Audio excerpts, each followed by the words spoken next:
وہ اس حد تک فاسق اور فاجر بن چکے تھے کہ خوش ہوتے ہوئے وہاں آئے تاکہ ان خوبصورت لڑکوں سے لذت حاصل کر سکیں۔ یہ گھر کے سامنے پہنچ گئے تو لوط علیہ السلام انہیں روکنے کے لیے گھر سے نکلے۔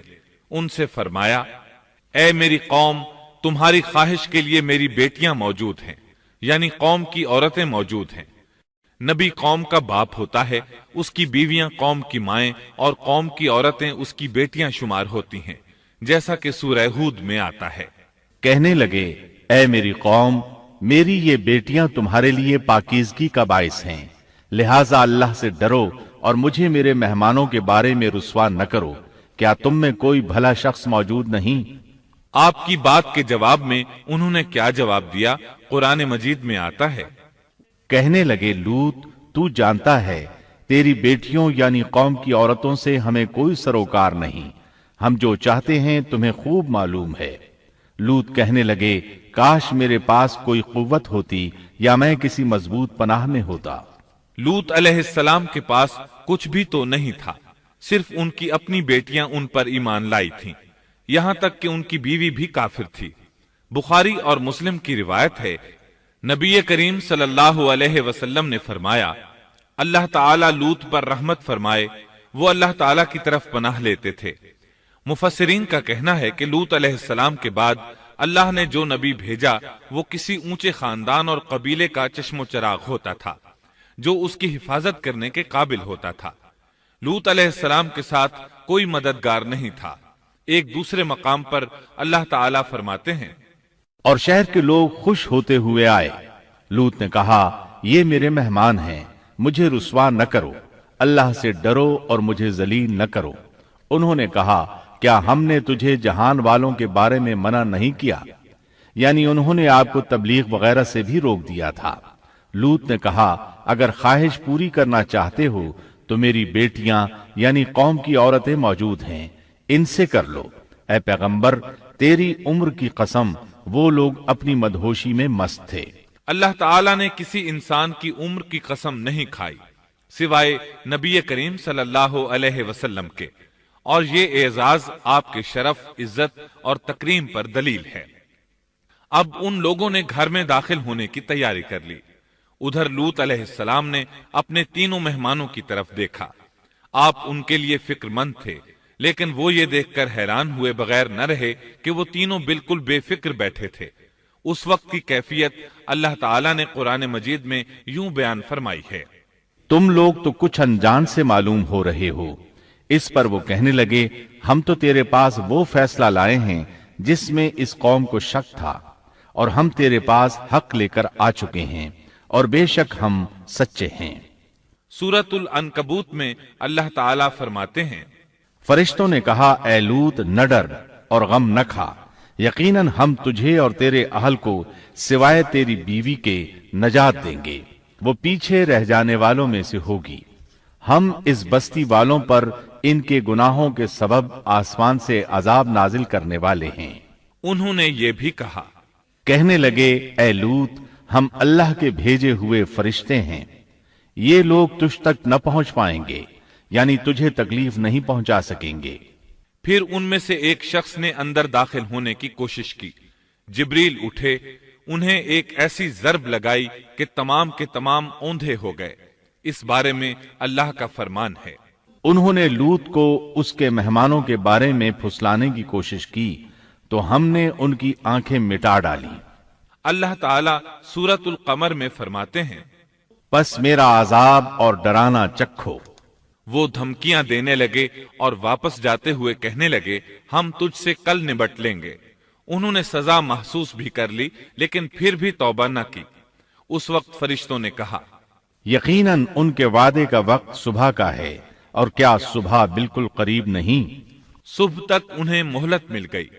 فرشتوں نے کہا، اے لوط، اپنے اہل کو رات کے حصے میں لے کر نکل جا، اور ان کے پیچھے پیچھے تو چل، اور تم میں سے کوئی پیچھے مڑ کر نہ دیکھے، اور جہاں تمہیں حکم ہو چلے جاؤ۔ اور ہم نے اسے وہ فیصلہ سنا دیا کہ صبح ہوتے ہی اس قوم کی جڑ کاٹ دی جائے گی۔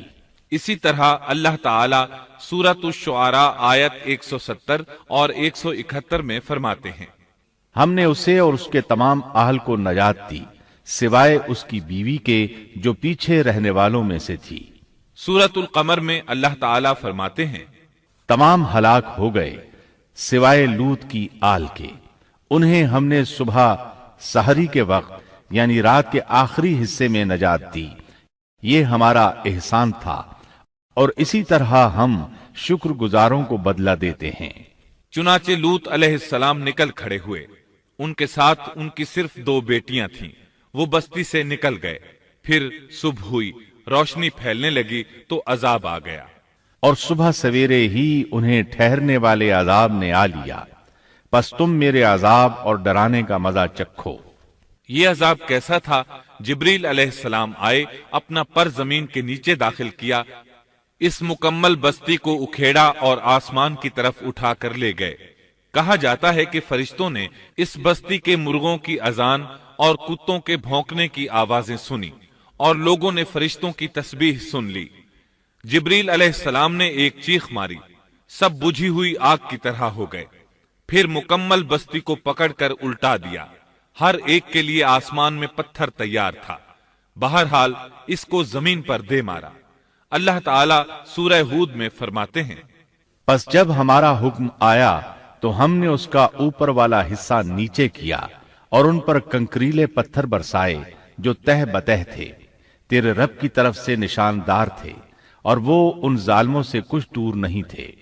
سورۃ الحجر میں اللہ فرماتے ہیں، روشنی ہوتے ہی انہیں بڑے زور کی چیخ نے پکڑ لیا، پھر ہم نے اس کا بلند حصہ نیچے کیا اور ان پر کنکر والے پتھر برسائے۔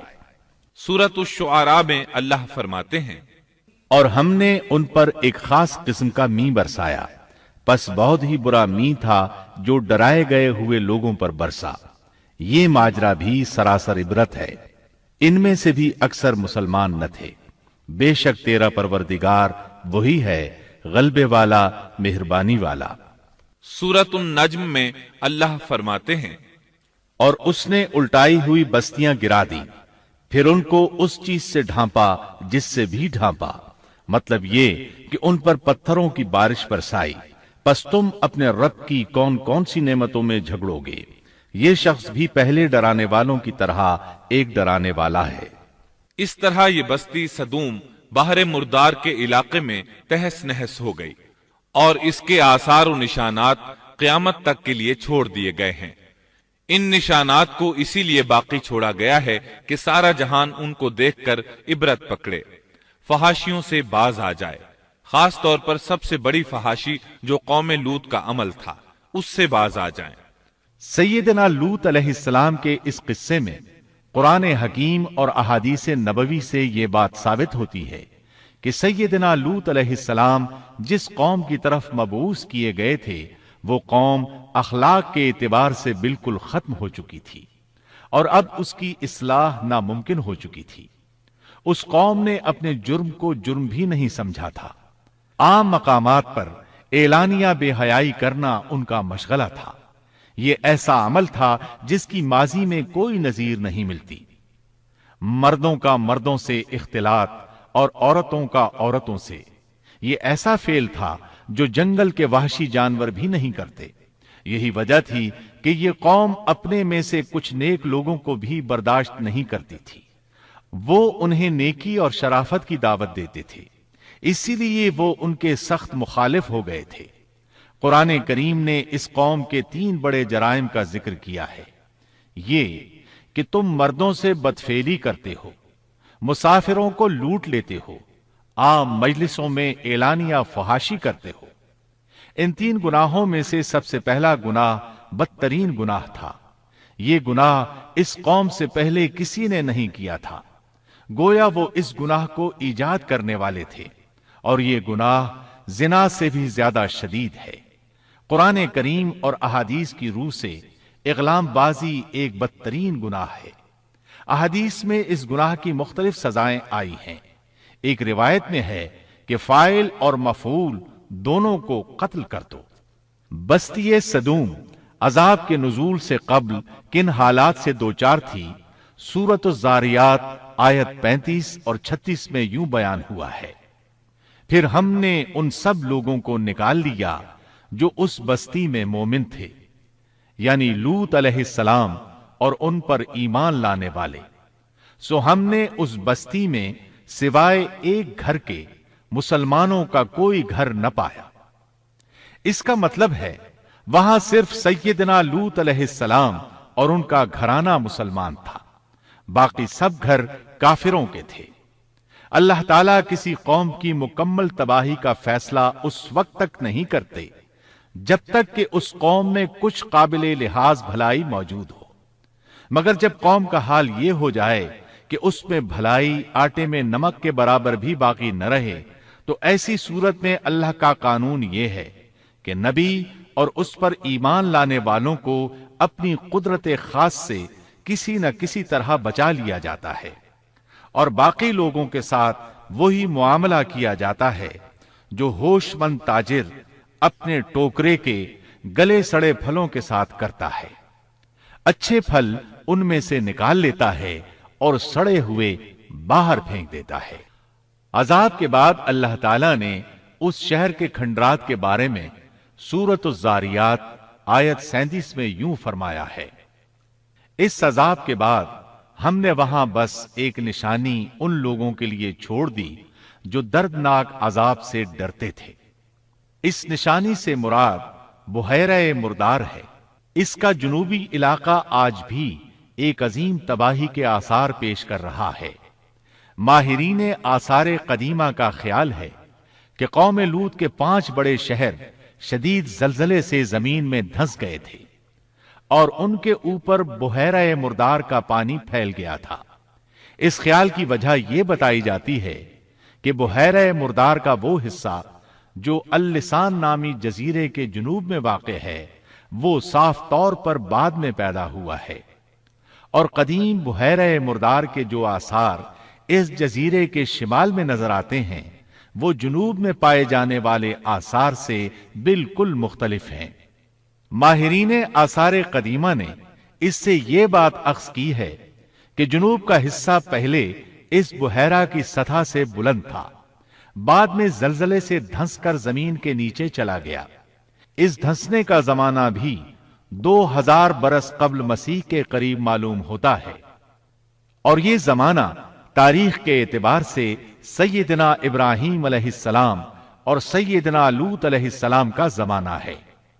1965 عیسوی میں آثار قدیمہ کی ایک امریکی ٹیم کو اللسان جزیرے پر ایک بہت بڑا قبرستان ملا۔ اس میں 20,000 سے زائد قبریں تھیں۔ اس سے اندازہ ہوتا ہے کہ قریب ہی کوئی بڑا شہر آباد تھا۔ اس لیے عین ممکن ہے کہ جس شہر کا یہ قبرستان ہے وہ بحیرہ میں غرق ہو چکا ہو۔ بحیرہ کے جنوب میں جو علاقہ ہے اس میں اب بھی ہر طرف تباہی کے آثار موجود ہیں، اور زمین میں گندھک، رال، کول تار اور قدرتی گیس کے اتنے بڑے ذخائر پائے گئے ہیں کہ ان کو دیکھ کر یقین ہو جاتا ہے کہ کسی وقت بجلیوں کے گرنے سے یا آتش فشاں کا لاوا نکلنے سے یہاں آگ پھٹ پڑی تھی۔ اللہ تعالیٰ سورہ ہود کی آیت 83 میں ارشاد فرماتے ہیں، پتھراؤ کا یہ عذاب آج بھی ظالموں سے دور نہیں۔ مطلب یہ کہ جو قوم اس قوم کی طرح ظلم اور بے حیائی پر جم جائے وہ اپنے آپ کو اس جیسے عذاب سے دور نہ خیال کرے۔ لوط علیہ السلام کے حالات اور واقعات قرآن کریم کی روشنی میں آپ نے سنے۔